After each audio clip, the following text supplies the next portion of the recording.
Prendre du temps pour soi, c'est déjà pas facile, mais alors quand on est parent, ça l'est encore moins.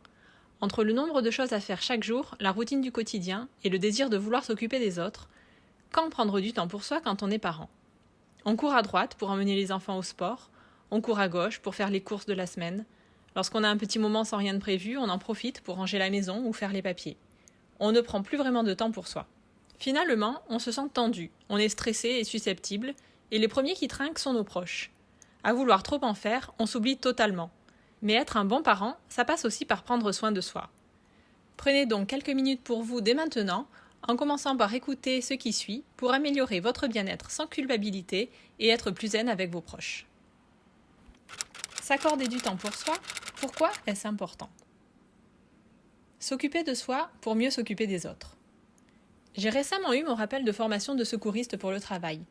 Une des premières choses qu'on nous apprend, c'est qu'avant d'intervenir pour porter secours à une personne blessée, il faut d'abord se protéger soi-même. Les formateurs insistent toujours bien sur ce point, disant qu'un secouriste mort ou blessé ne sera d'aucune utilité pour la victime. Et c'est tellement vrai. C'est le même principe quand vous prenez l'avion. La consigne de sécurité est de mettre le masque à oxygène à soi en premier, avant de le mettre à son enfant. Tout simplement car si vous tombez inconscient, vous ne pourrez pas aider votre enfant. C'est assez facile à comprendre, mais pas toujours facile à mettre en application. L'instinct, surtout chez les parents, pousse plus souvent à prendre soin des autres avant de prendre soin de nous-mêmes. Faire des pauses pour éviter le burn-out.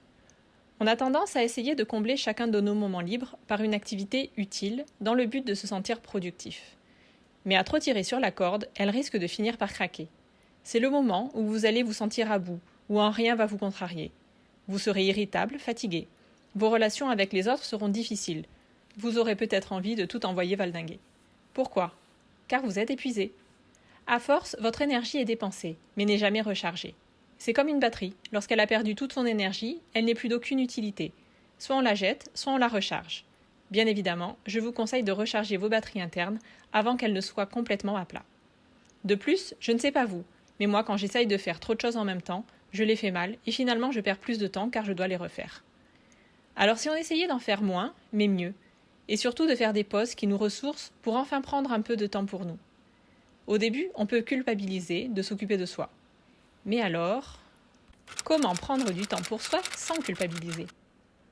Prendre du temps pour soi, c'est pas égoïste. Vous êtes la personne avec qui vous passez 100% de votre temps. Et pourtant, je suis sûre que vous ne passez même pas 80% de votre journée à faire quelque chose uniquement pour vous. Le pourcentage n'est pas vraiment important, mais il est intéressant de vous repasser une journée, ou plutôt une semaine, en rétrospective et de vous demander combien de temps vous vous êtes réellement accordé. Essayez de faire l'exercice pour vous rendre vraiment compte. Comme on l'a vu juste avant, pour bien s'occuper des autres, il faut avant tout s'occuper de soi. Alors en tant que parent, si votre désir est de vous occuper de vos enfants du mieux possible, vous devez prendre soin de vous. Si vous êtes épanoui, en forme, bien dans votre tête, vos enfants et votre conjoint en profiteront autant que vous. Pensez-vous que votre enfant préférera une maman ou un papa fatigué, sur les nerfs, avec une maison parfaitement propre et rangée, ou un parent joyeux et souriant, avec une panière de linge à repasser encore pleine? Prendre soin de soi est un acte bienveillant envers soi-même, mais aussi envers les autres. Alors exit la culpabilité. Vous n'êtes pas égoïste lorsque vous prenez du temps pour vous, bien au contraire. S'accorder du temps malgré la peur du jugement des autres. La société n'aide pas dans ce sens. Le regard des autres peut être difficile à supporter quand on se sent jugé dans notre rôle de parent. Tout le monde y va de son propre commentaire, en critiquant la façon de faire des autres. Si une mère ou un père donne l'impression d'avoir des activités personnelles, certains penseront qu'il ne doit pas être un bon parent, dévoué à ses enfants. Mais l'important, c'est de se demander qu'est-ce qui est le plus important pour vous. Donner l'impression d'être un parent parfait ou être un parent au top. De toute façon, les autres n'ont accès qu'à une petite partie visible de vous. De plus, ils feront leur interprétation et verront ce qu'ils ont envie de voir par rapport à leur système de pensée. Ce qu'ils pensent ne définissent pas qui vous êtes. Pour mieux comprendre que nos pensées ne sont pas universelles, je vous recommande de lire l'article « Comment nos pensées influencent la réalité » que j'aurai mis en barre de description. Comment prendre du temps pour soi quand on est débordé? Tout est une question de priorité. Demandez-vous à quoi est-ce que vous voulez donner le plus d'importance à cet instant.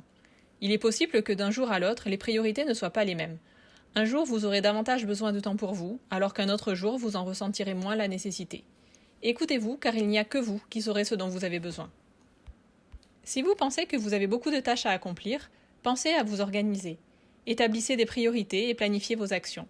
Pensez aussi à regrouper les tâches similaires pour gagner du temps. Je vous invite à lire au moins le paragraphe « S'organiser pour plus de sérénité » de l'article « Être serein au quotidien » pour avoir plus de détails sur ces sujets. Sachez déléguer. Vous n'êtes pas seul à savoir faire les choses. Tout le monde peut participer. Demandez à vos enfants de mettre la table, même s'ils râlent au début. Chacun peut ranger son propre linge. Votre mari, femme, peut s'occuper de certains papiers ou aller faire les courses, etc. Quand votre entourage comprendra qu'en aidant, ils en tirent du bénéfice, car vous avez plus de temps de qualité à leur accorder, ça les motivera. Il est même fort probable qu'ils prennent eux-mêmes l'initiative d'aider ou de prendre la responsabilité d'une tâche. Parfois, il faut savoir dire non. Ça fait très bizarre au début. On ne se sent pas vraiment à l'aise, surtout lorsque c'est son enfant qui vient nous demander quelque chose. Mais dire non ne suffit pas à le rembarrer. Il est tout à fait possible de lui faire comprendre que pour le moment, vous ne pouvez pas, vous n'avez pas le temps, ou que vous avez besoin d'un moment pour vous, et que vous serez plus disponible un peu plus tard. Finalement, vous devrez accepter que tout ne sera pas fait, ou ne sera pas parfait.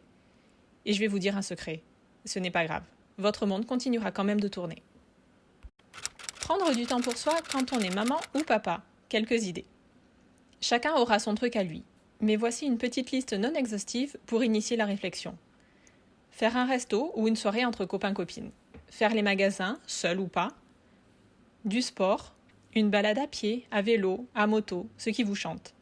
Se faire un massage, des soins. Lire un livre, méditer, écrire, peindre, créer. Apprendre à jouer d'un instrument de musique. Demandez-vous ce qui vous procure du plaisir, ce qui vous fait déconnecter du quotidien.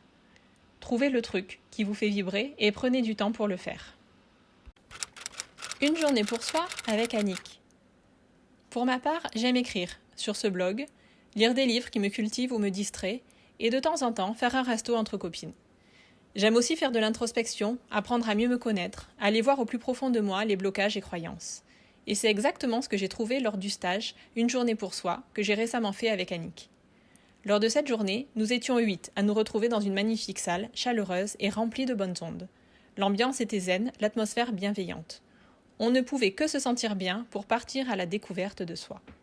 Au travers de méditations et ateliers créatifs, Annick nous a guidés avec toute la douceur qui la caractérise pour nous permettre dans un premier temps d'être attentifs à nos ressentis, puis de mettre en lumière certains points qui avaient besoin d'être exprimés. Nous avons ensuite partagé nos expériences.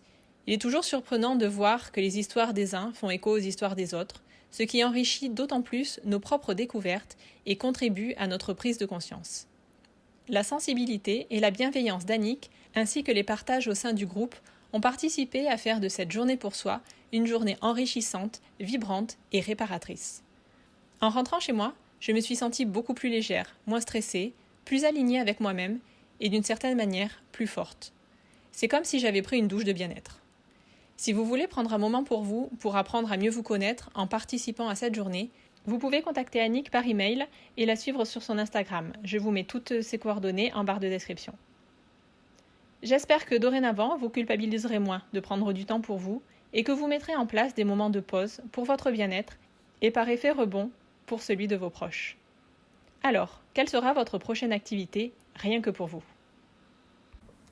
Si vous voulez recevoir gratuitement le guide des 11 outils rapides et efficaces pour être plus épanoui au quotidien, suivez le lien que j'aurai mis en description. À très bientôt et en attendant, profitez bien!